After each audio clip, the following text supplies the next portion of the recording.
Бәріңізге сәлем. Бүгін сіздермен тез арада дайындалатын әдемі салатпен бөлісетін боламын. Ең алдымен біз картошкаларды дәл осы видеодағыдай етіп теркадан өткізіп аламыз.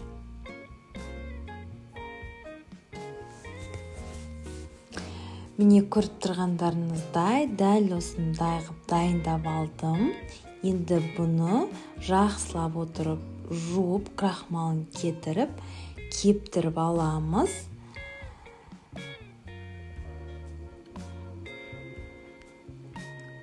Енді жұмыртқаларымызды дәл видеодағыдай етіп тураймыз.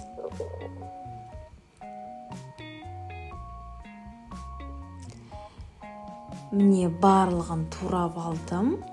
Енді бізде қызылша қалды. Қызылшаларымызды да ұзынша етіп тураймыз.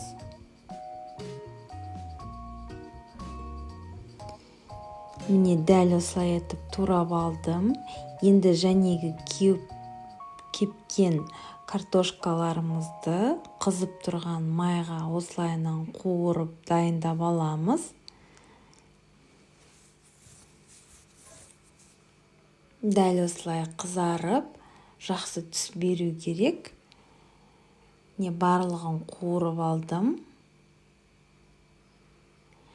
Енді кукурузымызды үстіне қосып, тұз қосамыз, майонез қосамыз, жақсылап отырып, араластырып аламыз.